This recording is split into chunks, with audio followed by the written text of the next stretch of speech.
Good morning. It is 3:47 in the morning. We're taking a boat out of the San Diego Marina today down into Mexican waters to the Coronado Islands. Looks like William's awake.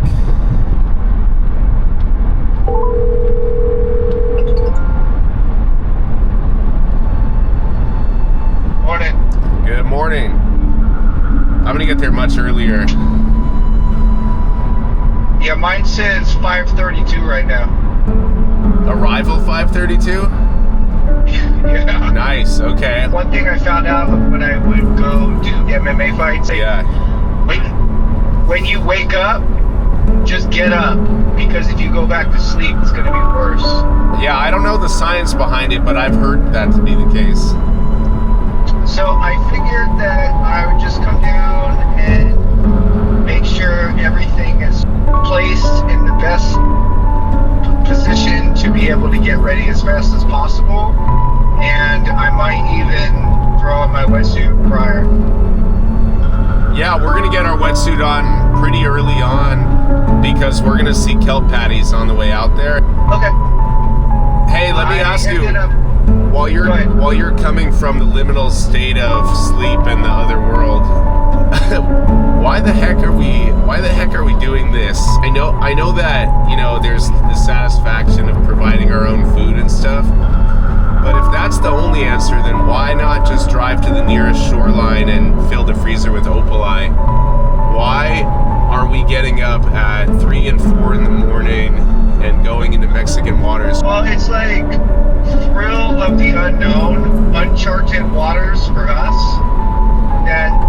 That immense excitement for a new environment. You know, it's like, what can you discover? Right. I mean, I feel like that's probably it for me. I mean, because, like, why do I do all these competitions? To see what I'm capable of. You know, and, like, the thrills in the chase. Like, once you have it, you're like, okay, what's next? Right. Yeah. I ended up bringing a different gun instead of that giant 120. Oh, yeah? Dude, the thing is so big.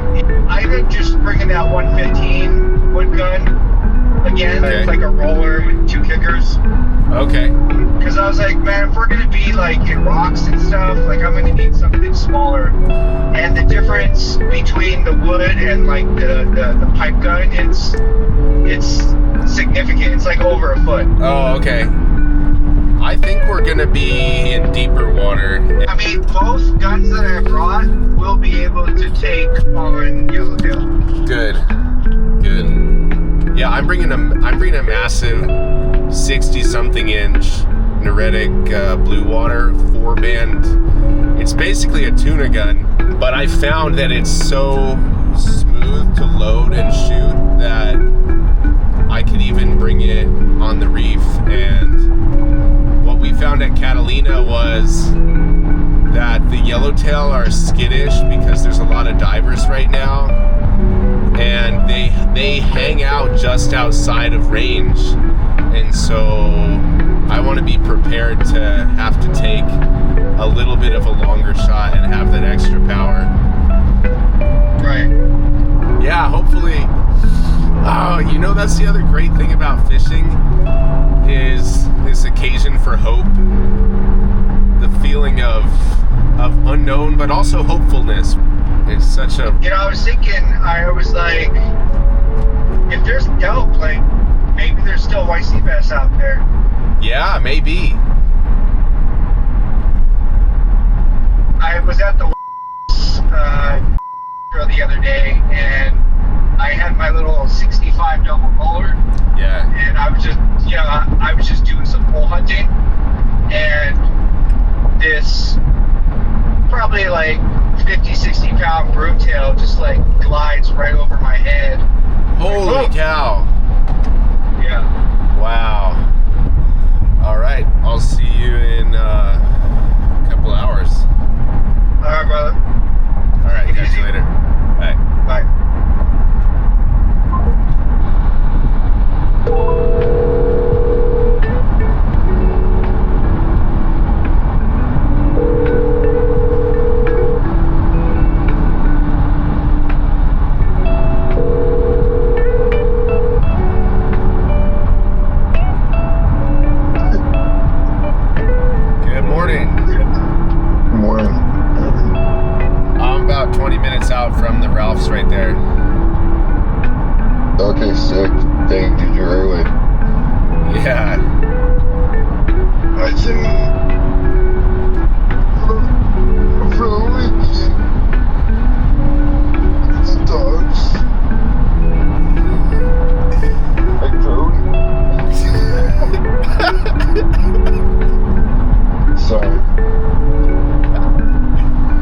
times and go to these far places and spend all this money trying to catch fish that you could like buy in a store. I have no idea, to be honest. It doesn't make sense to me. What? Well, how come you do it? I mean, it makes sense to me because it's amazing, but my bank account, it doesn't make sense. I don't know, to be honest. That's fair enough. I don't really know either. To think about F5:50 in the morning. I don't really know either.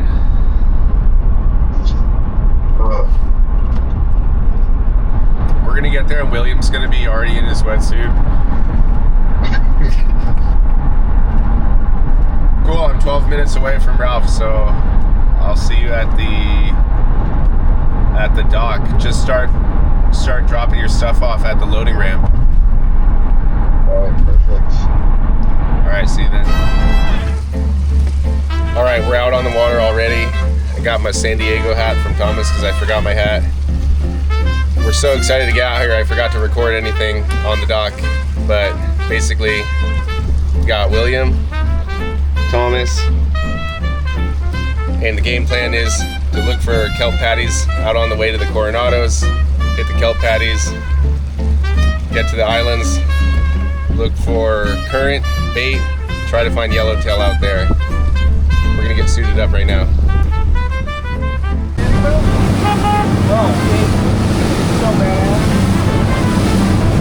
No way, that's kinetic. That's so cool. We're down here in San Diego.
Alright, big patch of kelp.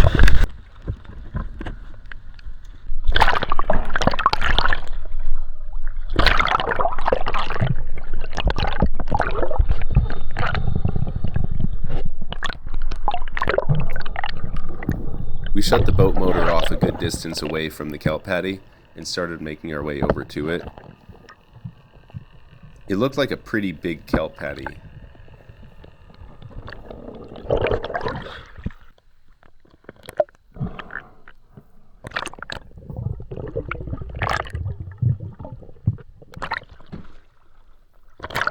As I approached, I could see that there were no bait fish at all.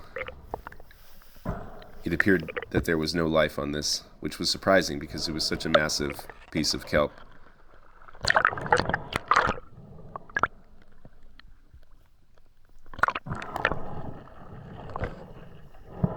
It felt good to be in the water and to start breathing up and getting the lungs warmed up.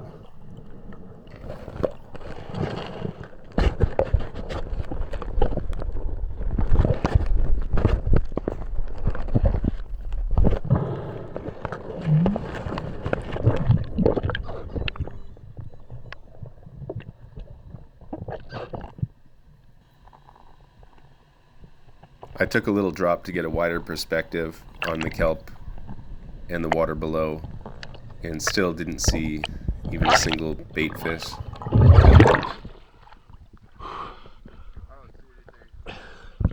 I'm just gonna check right here. Let's have it. Yeah, get.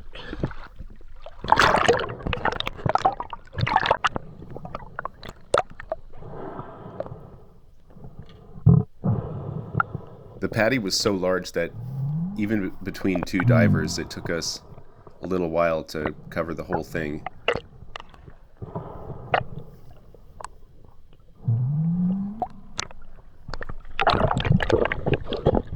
Visibility was okay, maybe about 15 feet.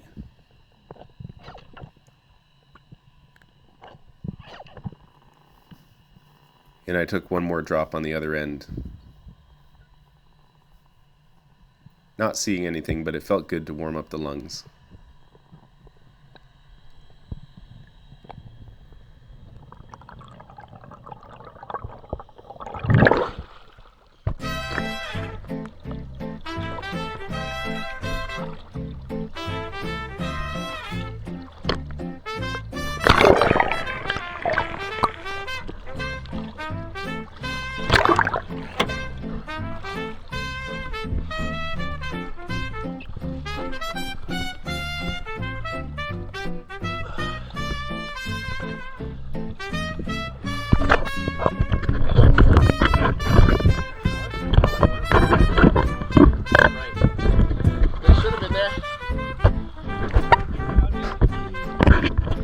Not very deep, like 20 feet.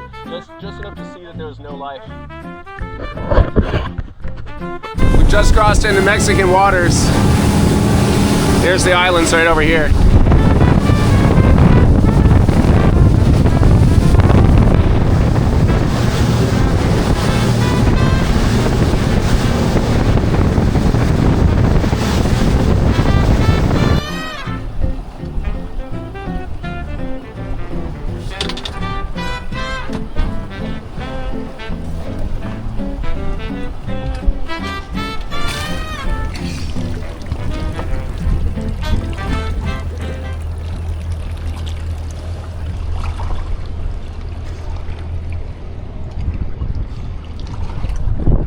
It's 8:20 in the morning.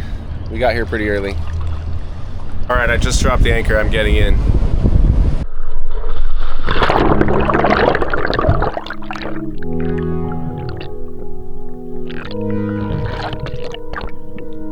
I found myself looking at top to bottom visibility.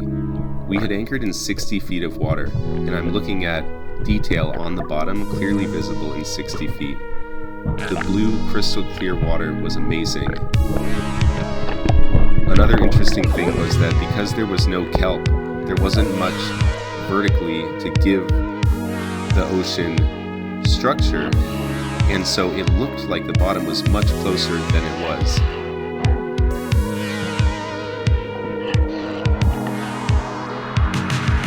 It was amazing diving in such beautiful conditions. At this first spot, there wasn't a lot of biodiversity, but just the beautiful color and visibility of the water was incredible to be in.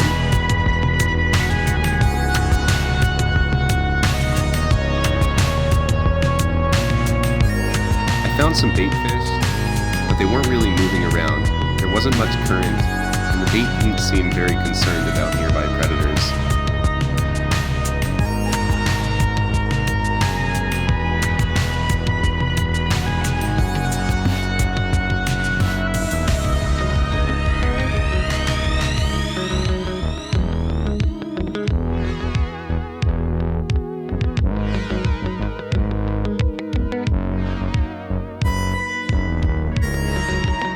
As far as freediving, this trip was already worth it.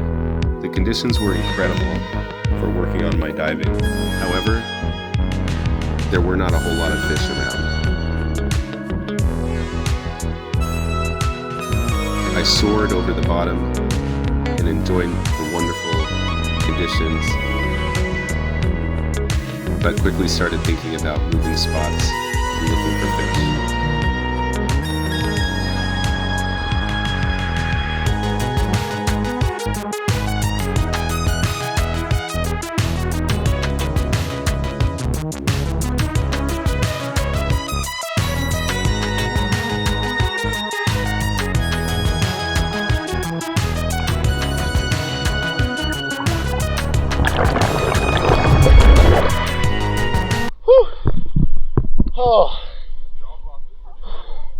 is so cool. It's beautiful. No yellowtail. Do you want to try a different spot? Yeah, I think so. I'm not seeing any sheep or calico either. I've seen like a really beady calico, but no sheep either. Yeah, let's get out of here. Find more life.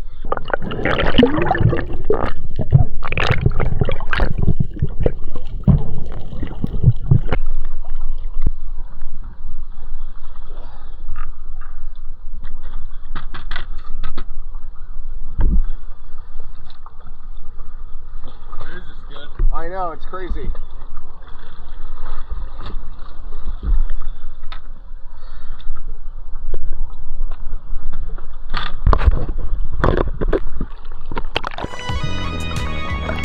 As we attempted to pull anchor, we realized that it was stuck on the bottom. I took the opportunity to enjoy this line diving moment and followed the tightly tensioned anchor line down to the bottom.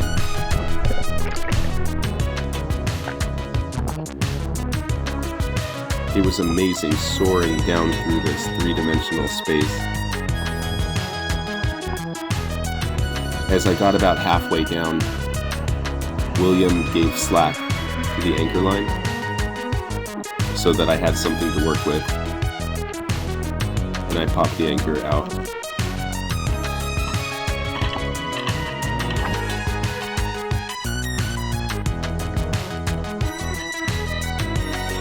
I can see him above me at 60 feet.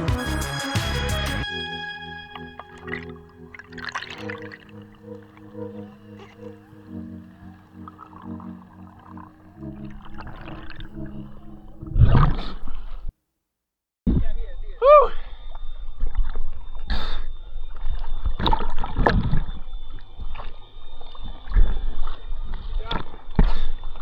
How deep was it? 60.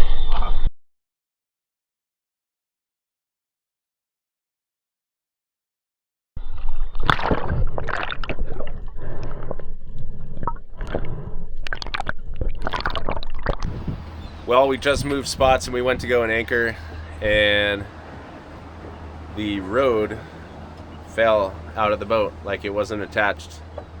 So now the anchor's on the bottom with 75 feet of rod on the bottom.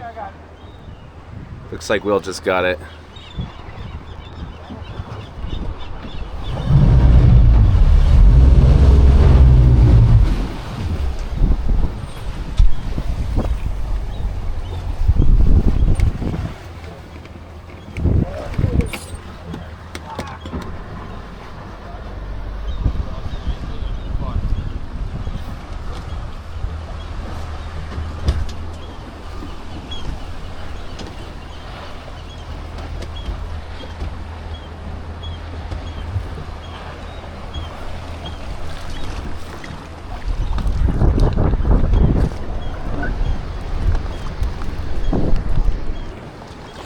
Is it hard to pull on?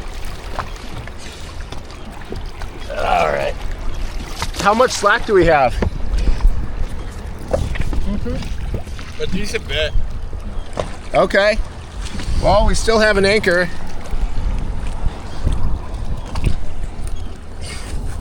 I would say it's enough slack to get us uncomfortably close to the. But All right. Let's look for yellowtail. you toss my gut in? Yeah. Yeah. That's, All right, we're back in action. Because we had less road to work with, we anchored in a shallower spot. This is still 40 feet, although to me it looked like only 20 feet.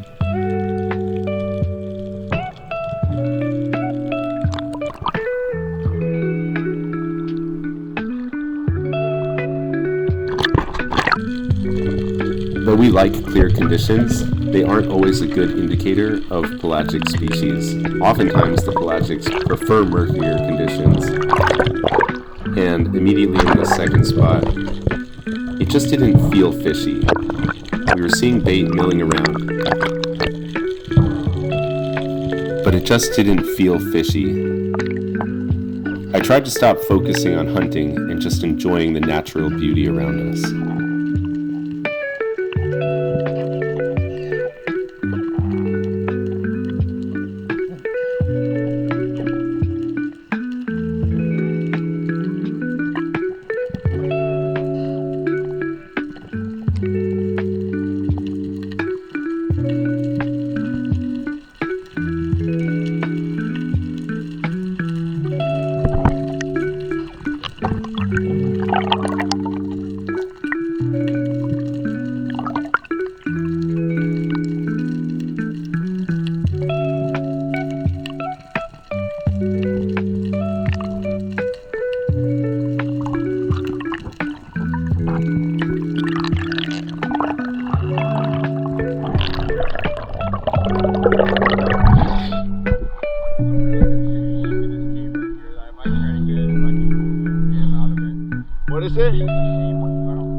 yeah.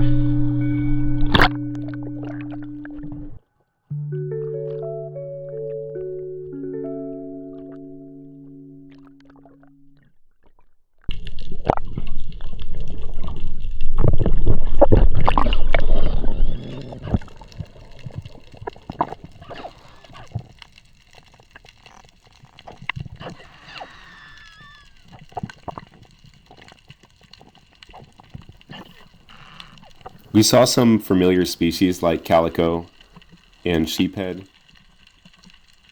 It's interesting to see the change in color of the Garibaldi at depth. They lose their bright orange coloration because the water absorbs the red light.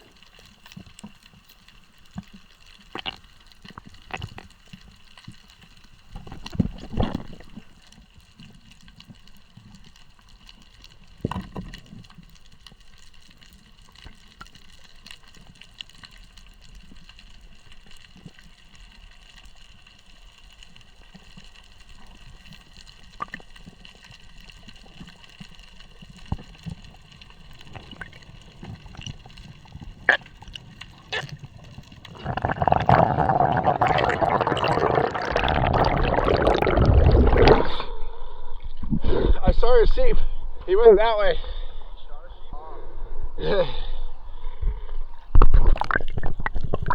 I'm not sure why there was no kelp here or in the previous spot, but throughout the entire day we never saw any kelp. And I'm not sure if it's because of the warmer waters or if there are any other factors at play.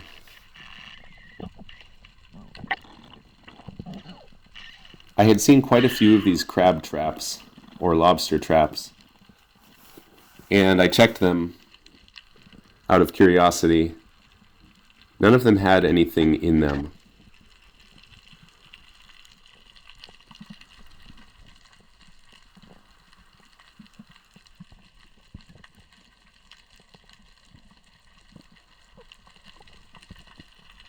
I couldn't help but notice that compared to the Channel Islands National Park that we normally dive, this first island didn't seem to have a lot of biodiversity.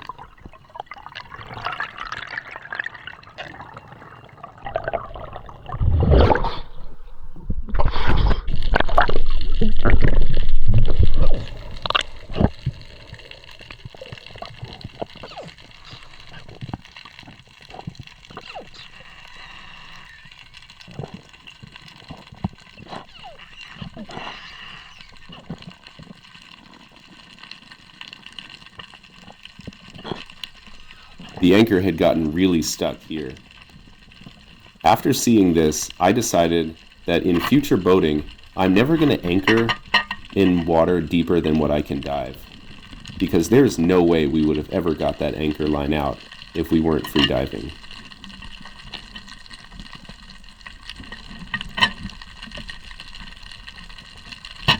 I tried to set the anchor in a place where it wouldn't get stuck again, but the ground at this island was so rocky and bouldery, it seemed like anywhere you anchored, you were going to get your anchor stuck.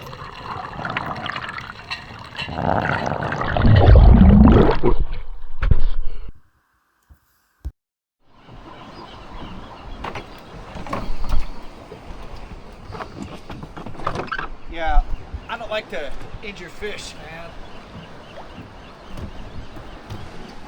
Damn thing. I'm going to try to pull the anchor.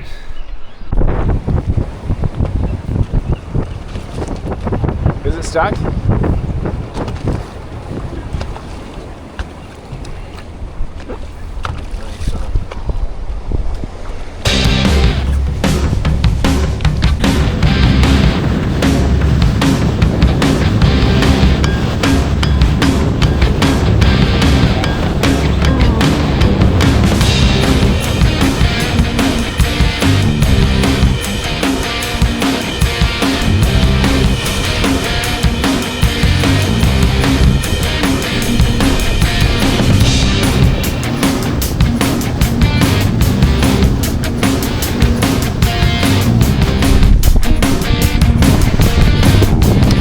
I don't really know what these are. They're not on the map, so they gotta be kind of new, I think. They look like fish farms. There's a bunch of trawlers and huge commercial vessels here.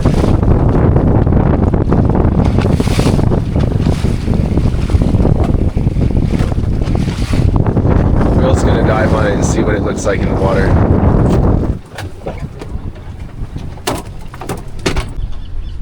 Alright, there's no fish. Yeah, and that like Is it this bungee that's hooked to your trigger mitt? Yeah. What do you think it is? I have no idea because I didn't see anything like going down. Huh. Alright, let's go find some fish.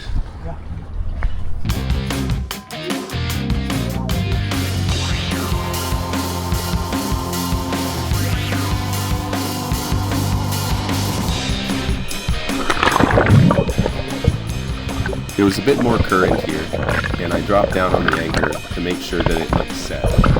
Sure enough, it was jam stuck up against this boulder.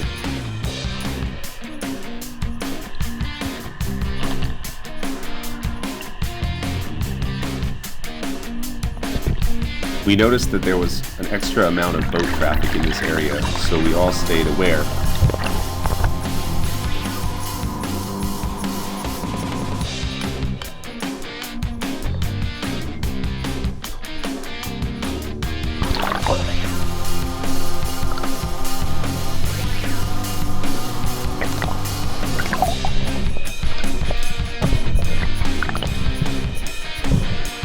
The biodiversity was a little bit better, but nothing too incredible.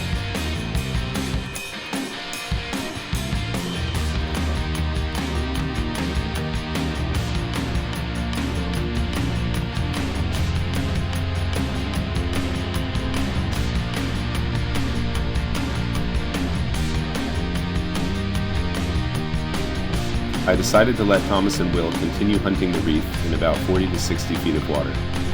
I pushed out. It was a bit nerve-wracking how close some of the boats were coming, but I had seen a buoy about 200 yards offshore.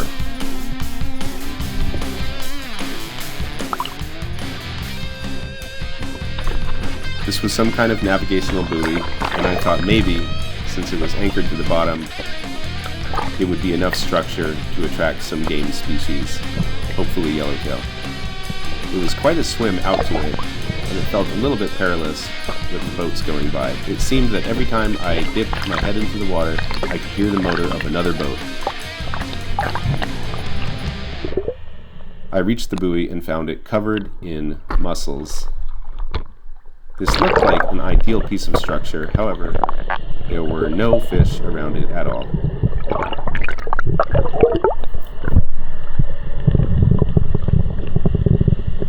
I indulged in another moment of peaceful line diving. Slightly disrupting my line dive, I heard the motor of yet another boat. However, I felt that as long as I stayed close to the buoy, I would be fine. At about 50 feet, there was a strong thermocline. The water got very cold and really murky. Visibility dropped from 60 feet to 10 feet. I hung at the bottom, looking around, finding nothing, and enjoying a gradual ascent back up to the surface, staying very close to the buoy because there was another boat going by. Someone had even tied one of these traps to the buoy. I'm not sure if this was a chum cage to attract fish, or if it was a misplaced lobster trap.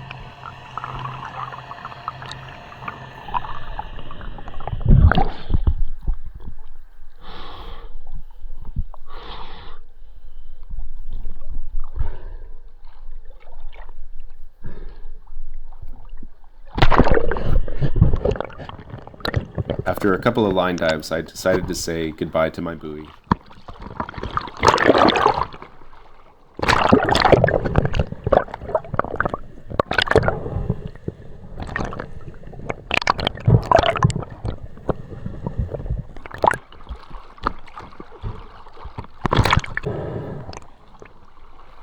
This boat decided to come in between our boat with a dive flag and the navigational buoy, which was a marker for people to navigate around the outside of. However, they were going slow enough that I didn't feel too concerned for the other divers.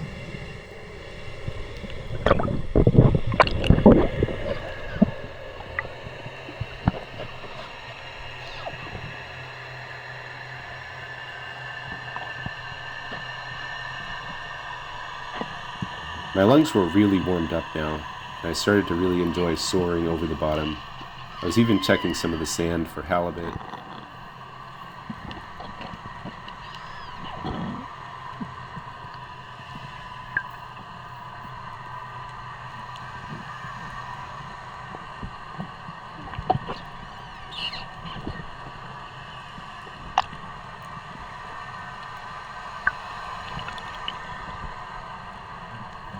I found this long, spiky tail poking out of the sand, belonging to some kind of stingray. It was really massive. The tail must have been 5 feet long.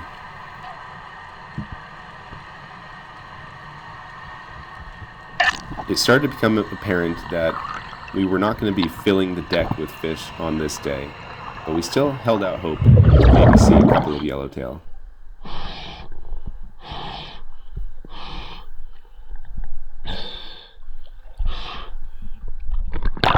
All right, what do you get? Little sheephead.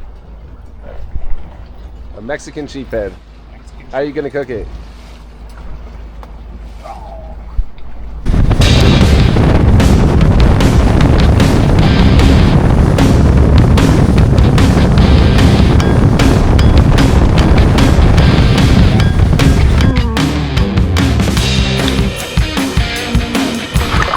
Diving down to check the anchor on this next spot, I could see it being dragged along the seafloor. I jammed it into the sand to set it. We were in kind of a protected bay, and there were a couple of buildings on land. Little did I know that they had military personnel in them that did not want us to be there.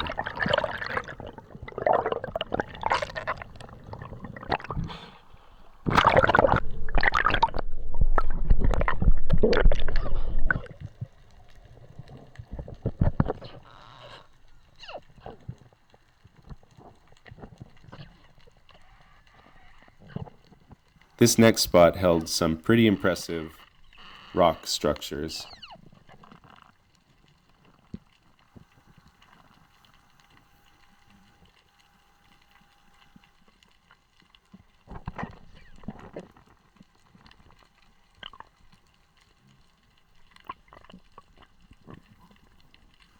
I found larger schools of half moon and opali here.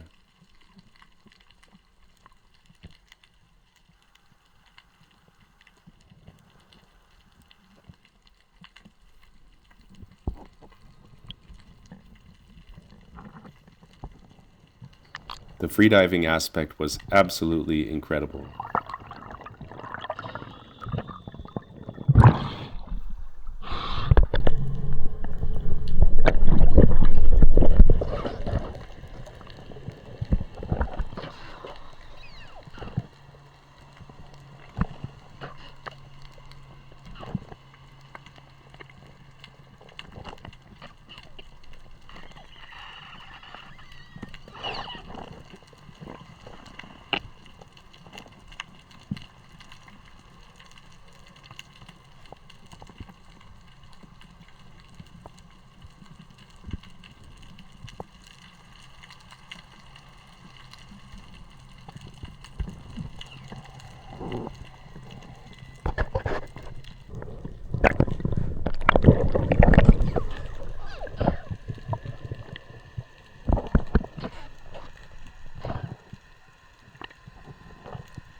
After coming up from this last dive, I heard a man shouting from the shore. I looked up and I saw an armed military personnel gesturing for me to come over to him. I started fitting my way toward shore and engaged in a conversation with him. ¿Cómo está, señor? Out of respect and to not make him upset, I took the camera off of my head.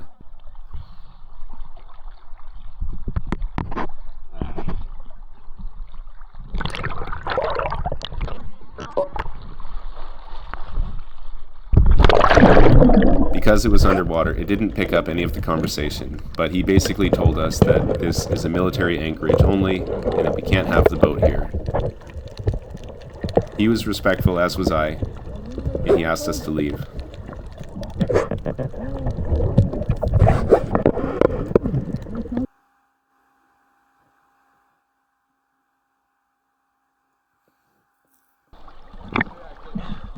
We can't have the boat here. No.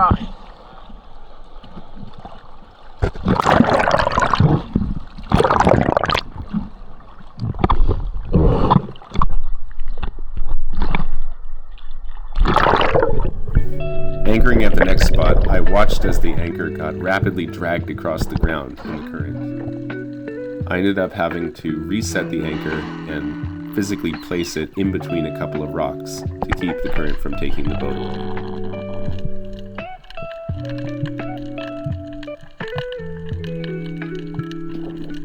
This was one of the final spots that we tried, and I started to find some really cool caves over here, and I really just sunk down and hung out with these opali and other fish. A lot of these opali and half moon are really good eating. They just weren't what I was coming there for. It was nice to finally see some eelgrass and even some kelp species, although we never really found any kelp forest to speak of.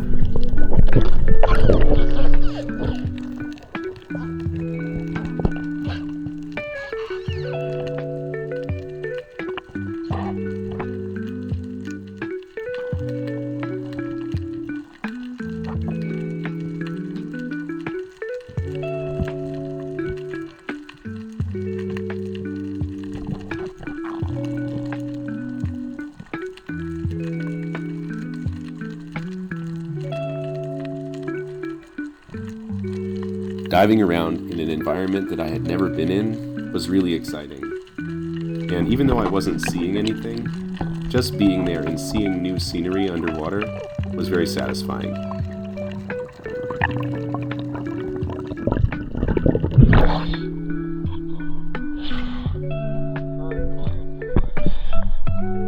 Yeah. Which is weird because the boat's being pushed that way. Alright. We gotta fight this current right now. Or actually, we could go around this island and come back through. I don't trust that. Alright.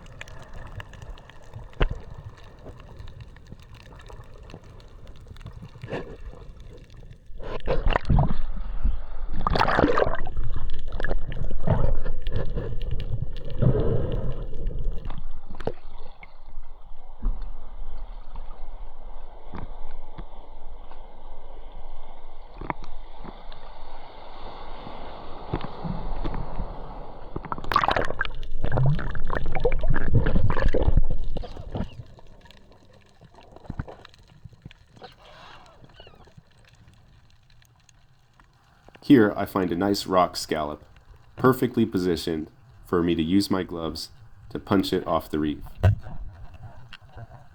This is some food that I really do enjoy taking. This was a larger scallop, and I decided to look for a few more. I thought it would be nice, even though we weren't seeing any yellowtail, to harvest a small meal to enjoy and celebrate the dive.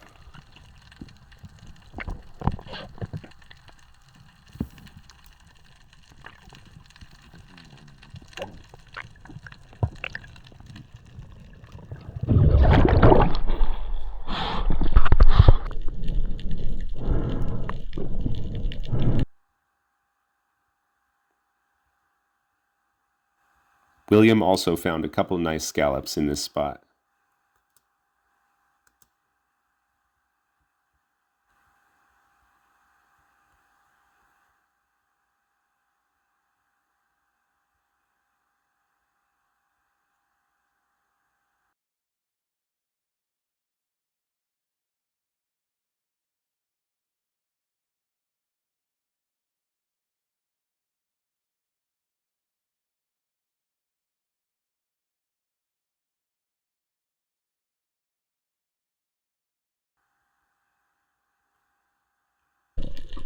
We ran into a couple of harbor seals and sea lions. They seemed playful enough and non-threatening. It's not like we had a ton of fish on us that they were fighting for.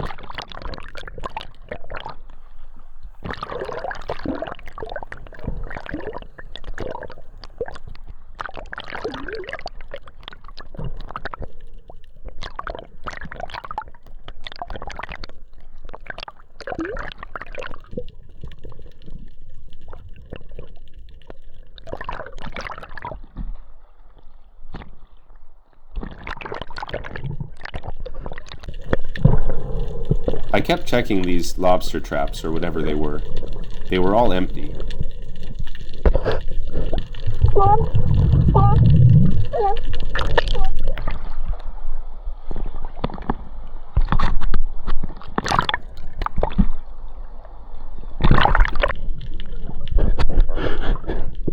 I noticed a reoccurring theme, given that we had now dived around pretty much every island at the Coronados, that there was not much biodiversity and all of the traps were empty.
I really was soaking in the last few dives of the day, enjoying this crystal clear visibility.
Finally, it got to be the last dive of the day for me. I took a drop in 56 feet of water in a spot where I had seen a cave that I wanted to investigate. I got to the bottom and I saw a giant scallop underneath the lip of the cave. I took one look around to see if there was anything else, and I zoomed in on this scallop. I couldn't believe how big it was. I limed up and took one punch. Bam! I had just harvested the largest scallop of my life.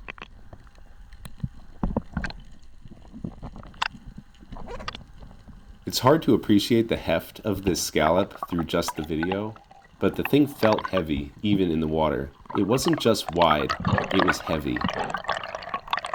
It was a beautifully colored, heavy, wide, big scallop. I collect scallop shells, and I knew that this was going to be the best set of scallop shells that I had ever put into my collection.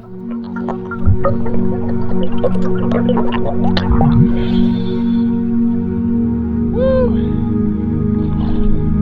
Oh,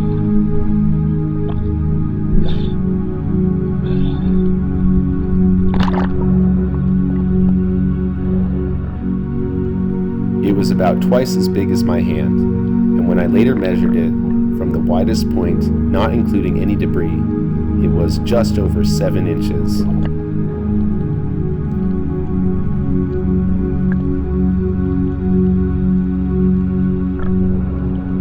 It was a bittersweet moment. We hadn't seen any yellowtail all day, which is the primary reason we had come down. However, we enjoyed a long, wonderful day in clear, beautiful conditions. I had just got the largest scallop that I've ever seen, and I felt a mixed sense of gratitude and longing.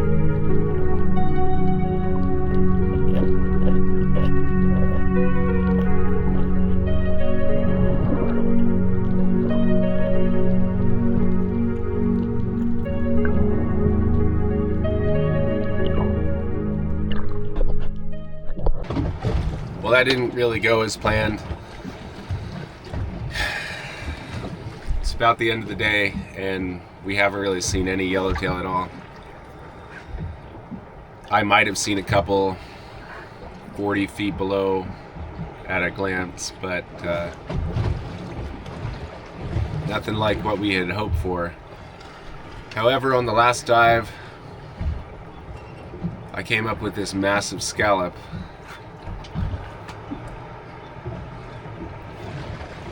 Thing's about as big as my head. Anyone that knows me knows that I love scallops, and this is one of the largest ones I've ever found. So, taking a silver lining from that will be a good couple of shells to add to the collection. We're gonna hit kelp patties on the way home. Maybe we'll see something. right after I drop, give it slack. Yeah, for like 10 seconds. Of course, the anchor had gotten stuck again, and so I really enjoyed this free dive. I didn't have my gun with me. There was no motive to look around for anything to hunt. I just enjoyed the dive and popped the anchor loose.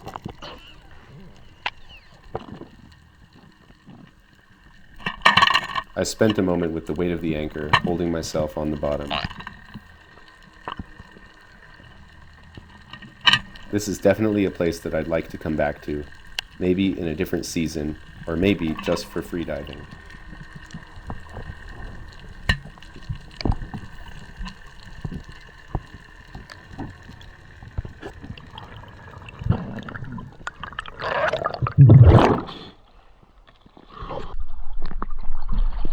We found another decent kelp patty on the way back and jumped in to investigate. Again, there was no life. It's undeniably frustrating when you spend so much effort looking for something or trying to accomplish a goal and it just doesn't pan out. Yes, we had just spent a beautiful day outside in the sun, in the beautiful ocean, not at work, and we had a lot to be grateful for. However, the frustration was real, There's a lot of mixed emotions that go along with spearfishing. Anyone who's hunted a targeted fish species for long enough knows the phrase well. That's why they call it fishing and not catching. Oftentimes in the spearfishing community, you hear about the epic fish and the epic days. Well, I'm happy to share with you this amazing day that we had that definitely came with no small amount of frustration.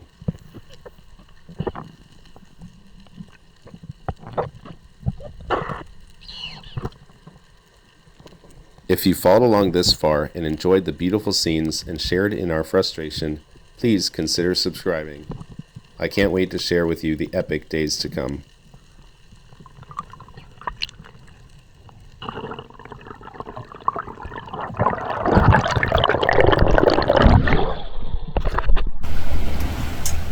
You get it? Yeah. Oh, dude, I'm taking that thing home tonight. Dude, it's got $1 on it. $1? Let me see that. For real, look.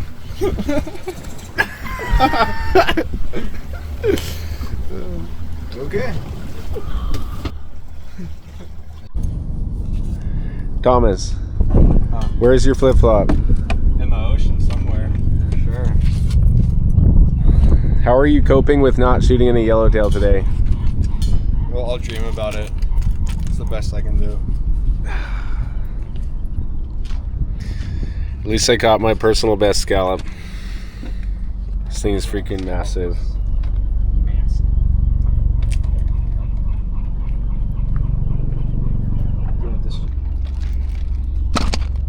So what's the deal with the bio bracelet?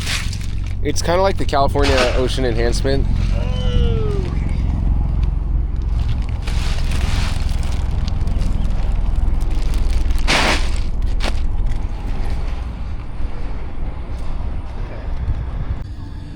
At least we caught this piece of trash in the ocean. Somebody took the time to draw nipples on it, and they gave her $1.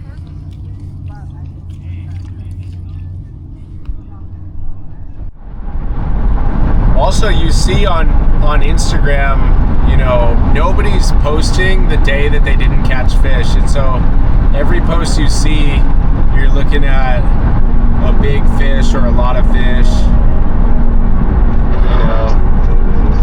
Yeah, But that's true. you know, I've been out with people that are like some of the best in the world at finding tuna, and we've not seen tuna.